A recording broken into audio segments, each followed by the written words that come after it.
किसी ने बड़े कमाल की बात कही है कि फूलों को भी मालूम नहीं होता कि अगली सुबह उन्हें मंदिर जाना है या शमशान। इसीलिए हर पल मुस्कुराओ और दुनिया में बनाओ अपनी एक अलग पहचान। और आपके लिए एक छोटी सी कहानी। ये कहानी अमेरिका के कपल की। पति पत्नी के बीच में रिश्ता ठीक नहीं चल रहा था, रोजाना अनबन होती थी, झगड़ा होता था और बात तलाक तक पहुंच गई। तलाक की नौबत आ गई। जब तलाक हुआ तो पति को पत्नी को एक सर्टेन अमाउंट देना था। वो पैसा इतना ज्यादा था कि इसने सारा पैसा दे दिया और अपने पास में देखा, जेबें टटोली तो इसके पास में मात्र और मात्र $70 बचे। $70 में होगा क्या, ये समझ नहीं पा रहा था। इसने अपनी जिंदगी को देखा पलट करके तो समझ में आया कि पर्सनल लाइफ तबाह हो गई है। रिश्तों के नाम पर कुछ नहीं बचा, पत्नी चली गई और पैसे के नाम पर इसके पास में सिर्फ और सिर्फ $70 थे। इसको एक ही ख्याल आया कि दुनिया छोड़ करके चला जाता हूं, मर जाता हूं, जान दे देता हूं। ये ख्याल इसे आया ही था कि दूसरा ख्याल आया कि मेरे पास में $70 बचे हैं, थोड़ी मौज मस्ती करता हूं, फिर मर जाऊंगा। इन $70 को तो खत्म कर दूं। जब सब कुछ खत्म हो ही गया तो इनको भी रख के क्या करूंगा। इसी ख्याल के साथ में कसीनो के लिए निकल गया। जुआ खेलूंगा, पैसा उड़ाऊंगा, मर जाऊंगा। वहां पहुंचा तो लाइन लंबी थी। अपनी बारी का इंतजार करने लगा और पास में एक न्यूज़पेपर रखा हुआ था, उसे पढ़ने लगा। उस अखबार में से एक बड़ी खबर दिखी जिसमें लिखा था कि सरकार ने एक बड़ी खदान को, गोल्ड माइन, जिसमें सरकार ने यह सोच करके खुदाई करना शुरू किया था कि सोना निकलेगा, उस माइन को नीलाम करने का ऐलान किया है। और वो जो नीलामी की तारीख थी वो उसी दिन थी। थोड़ी देर बाद उसका समय हो रहा था। पास ही में जगह थी, सुनसान जगह पर वो खदान थी। इसने जब वो पढ़ा तो इसे लगा कि जुए में पैसा लगाने से अच्छा है एक बार यहां जाता हूं, नीलामी में शामिल होता हूं, कुछ तो अलग करूं। दिमाग वैसे भी इसको कुछ ठीक तो लग नहीं रहा था। इसको लगा चलो ये छोड़ो, ये करते हैं। इसके दिमाग में तो पता नहीं क्या ही चल रहा था। तो वो ड्रॉप करके ये निकल गया वहां जहां नीलामी होनी थी, उस बड़ी सी खदान की। वो इतना बड़ा गड्ढा जिसमें से कुछ नहीं निकला। सरकार ने आशा त्याग दी, उस जगह पर ये पहुंचा। वहां जाकर के सोचने लगा कि नीलामी में मुझे कुछ मिल गया तो ठीक है, और इस जगह का अगर ये मुझे मिल जाती, इसमें से कुछ निकल गया तो ठीक है, वरना इसी में कूद करके जान दे दूंगा। बड़ा सा, बहुत बड़ा सा गड्ढा था। इतनी बड़ी खदान वहां पर खोदी गई थी, लेकिन निकला कुछ नहीं था।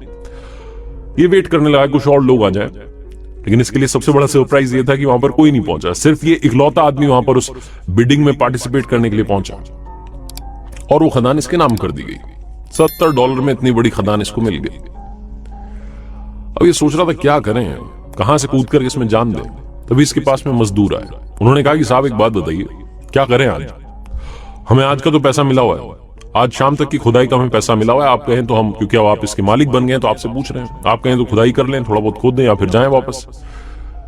तो इस व्यक्ति ने कहा कि जो आपको पैसा मिला ही हुआ है 5 बजे तक का, शाम तक का, तो आप खुदाई कर दीजिए। अभी तो 2 ही बजी है, ये 3 घंटे आपके पास में, खुदाई चालू करिए। मजदूरों ने खोदना शुरू किया। लगभग उन्होंने 3 फीट खुदा और सबसे बड़ा सरप्राइज यह था कि सोना निकल गया। यह व्यक्ति उस गोल्ड माइन का मालिक था। आने वाले वक्त में बहुत बड़ा मिलियनेयर बना। जब एक बार इससे किसी ने पूछा बाद में कि जिंदगी और मौत के बीच में अंतर क्या है, तो इसने कहा कि सिर्फ 3 फीट का अंतर है।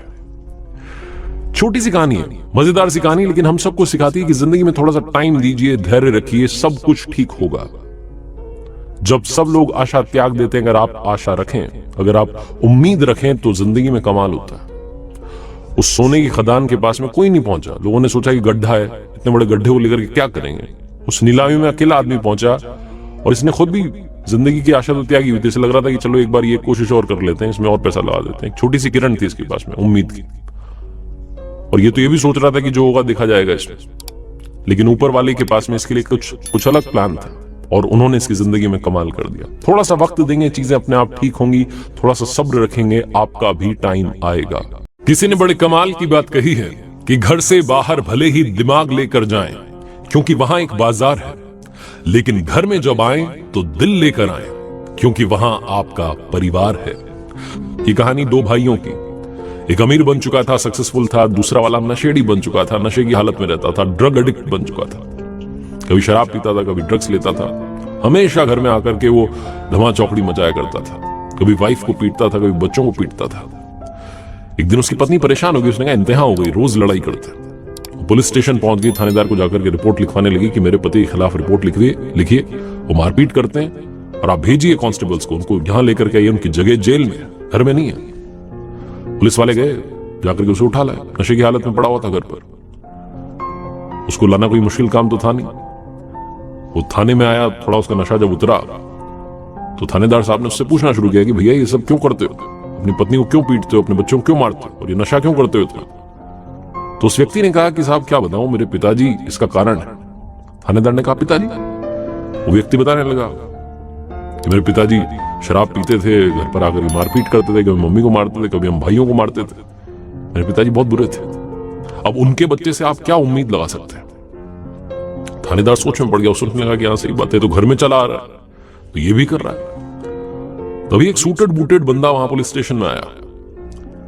थानेदार ने देखा कि वो व्यक्ति आकर के इसकी बेल के लिए आया था, इसको छुड़वाना चाहता था। जिसको पहले पकड़ के लाए तो कहने लगा भैया आप। थानेदार समझ गया कि इसका भाई है। थानेदार ने कहा बैठिए बैठिए।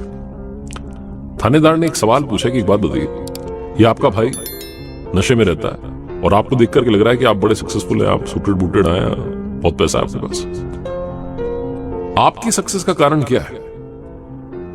तो वो जो बड़ा भाई आया था उसने कहा मेरे पिता मेरी सक्सेस का कारण है। थानेदार सोच में पड़ गया, चौंक गया। थानेदार ने कहा कि क्या बोल रहे हैं आप, अभी ये आपका भाई बता रहा था कि आपके पिताजी शराबी थे। वो जो सूटेड बूटेड आया था बंदा उसने कहा हाँ जी, मेरे पिताजी शराब पीते थे, मारपीट करते थे, कभी मम्मी को मारते थे, कभी छोटे वाले को, कभी मुझे, हम भाइयों को पीटते थे। मैंने बचपन में ही डिसाइड कर लिया था कि बड़े होकर के मुझे इनके जैसा नहीं बनना है। थानेदार को सारी बात समझ में आ गई। एक भाई ने यह सीखा कि पिताजी क्या कर रहे हैं वही करता गया, दूसरे ने यह सीखा कि क्या नहीं करना है। एक ही सिचुएशन के दो पहलू होते हैं, दो एस्पेक्ट होते हैं, पॉजिटिव वाला, नेगेटिव वाला। आप कौन से एस्पेक्ट को चुनते हैं, आपकी जिंदगी, आपकी लाइफस्टाइल उससे डिसाइड होती है। पूरी जिंदगी मैंने अब तक इस बात पर यकीन किया और हमेशा करता हूं कि जो होता है लाइफ में अच्छे के लिए होता है। अकबर और बीरबल के कई सारे किस्से आपने सुने होंगे, लेकिन ये किस्सा वाकई मजेदार है। एक बार बादशाह अकबर को सूझी कि वो अपनी रानी के लिए सेब खुद काटेंगे। उन्होंने सेब मंगाया, चाकू मंगाया। बादशाह अकबर क्योंकि प्रैक्टिस तो थी नहीं, जब सेब काटने लगे तो गलती से उंगली कट गई, खून निकलने लगा, चोट लगी थी। बादशाह वैसे ही परेशान थे, चिल्ला रहे थे जोर जोर से। बीरबल क्योंकि साथ होते थे जहां जहां अकबर होते थे, बीरबल ने कहा महाराज शांत हो जाइए, कोई परेशानी की बात नहीं है, सब ठीक हो जाएगा, और वैसे भी जिंदगी में जो होता है अच्छे के लिए होता है। जैसे ही ये लाइन बादशाह अकबर ने सुनी, उन्होंने कहा अजीब मूर्ख इंसान हो, यहां चोट लग गई, खून निकल रहा है, तुम्हें बिल्कुल आदर करना नहीं आता। और ये बात सुनने के बाद बादशाह अकबर ने बीरबल को काल कोठरी में डाल देने का आदेश दे दिया। इतना गुस्सा हो।